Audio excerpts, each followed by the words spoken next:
le 10 mai 22. Moi et l'araignée, ou moi et les araignées. J'ai dans ma proximité immédiate des araignées. Des araignées que je peux voir en passant. Quelquefois, je me surprends à les trouver installées dans des endroits qui me paraissent incongrus. C'est vrai, les araignées s'installent là où elles peuvent. Et puis, je ne connais pas comment elles choisissent leur endroit préféré. J'ai des araignées à côté de moi. Mais j'ignore beaucoup, j'ignore tout à leur propos. Ou presque. Je connais sur elles tout ce que tous les autres connaissent. Mais en quoi peut bien penser une araignée quand elle s'installe presque pour l'éternité, quand elle garde la pause pendant des heures, des jours, des saisons même, en attendant que reviennent les proies, les volants, en attendant que reviennent les visiteurs de la nuit, un insecte qui s'égarerait par ici. C'est vrai, j'ai à côté de moi un lampadaire. Cela doit faciliter les choses, mais quand même, il faut que l'insecte soit vraiment très aventureux ou très imprudent.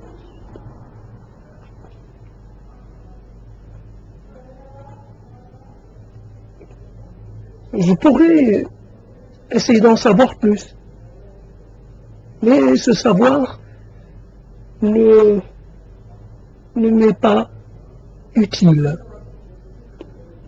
Moi, ce que je veux savoir, c'est comment parler aux araignées. Je pourrais avoir envie de leur poser des questions. Ce qu'elles pensent, sur ce qu'elles pourraient penser de moi. Je pourrais même me hasarder à leur demander de me donner quelques conseils sur la manière de vivre, de bien vivre surtout. Je ne sais que mal vivre, alors j'attends.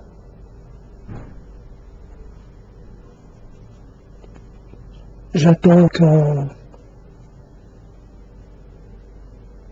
m'indique le bon chemin, la bonne manière de faire. J'ai des araignées. Elles sont jamais loin. Certaines sont tout à côté de ma couche. D'autres sont à côté de l'endroit où je me prépare à manger. Quand j'ai fait quelque chose de bon, qui me plaît, je pourrais tenter de leur donner un petit morceau, mais les araignées n'aiment pas le manger humain.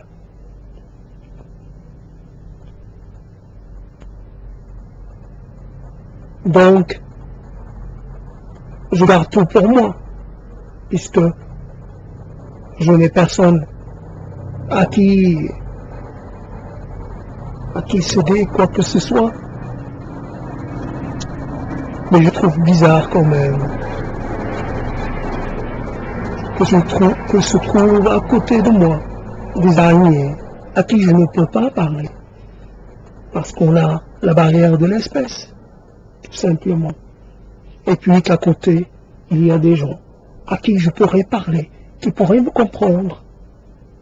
Mais ceux-là sont plus inaccessibles encore que ne le sont les araignées. C'est un paradoxe, mais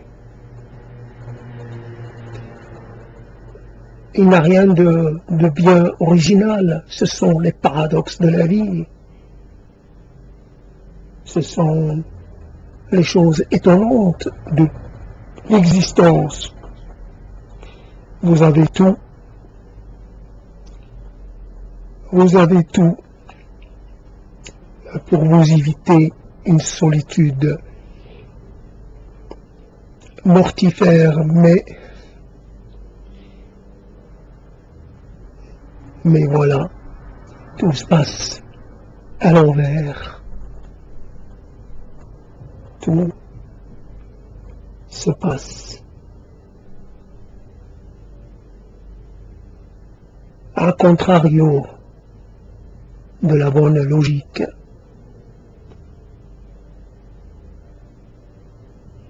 À défaut de me rendre utile à mes semblables, je tente de me rendre utile à mes araignées. Enfin, ce ne sont pas mes araignées, mais elles sont comme ma famille, comme la famille que je n'ai pas, ou que je n'ai plus. D'habitude, j'aime pas les mythes. Et je me dis, si jamais il y avait des mythes cette année, il semble qu'elles sont assez rares cette année. J'en capturerai, et puis j'essaierai d'en passer à mes araignées. Je me rappelle de cette astuce à laquelle je recourais dans le passé. Je mettais une mythe que j'avais écrasée et je sifflais, enfin je soufflais sur la toile pour la faire bouger, ainsi faire croire à l'araignée qu'elle avait quelque chose de vivant s'était fait prendre dans la toile. Et ça marchait quelquefois. Ça marchait. J'étais satisfait.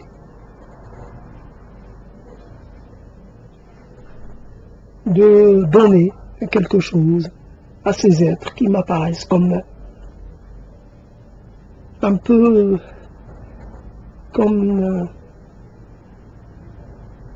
prisonnières de leur toile, un peu réduites à l'immobilité, réduites presque à l'impuissance, qui doivent attendre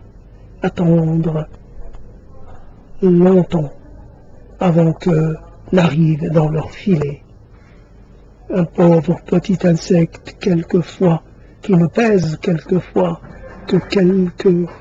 qui n'a presque pas de consistance. Pour finir, je parlerai de cet éphémère qui s'était fait attraper par une araignée, par la toile de l'araignée, et qui s'est débarrassé de ses œufs. Et vous voyez que l'éphémère, en dehors de ses œufs, il n'y a rien dedans. C'est juste une poche qui transporte des œufs. Mais même les éphémères, il ne revient plus.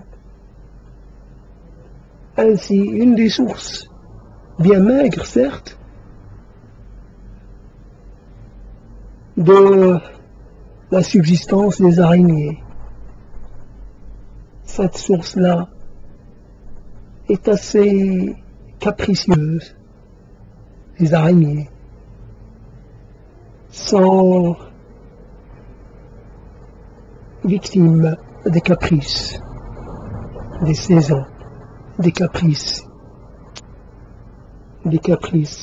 du temps, des caprices de l'inconnu, des caprices le dieu des caprices.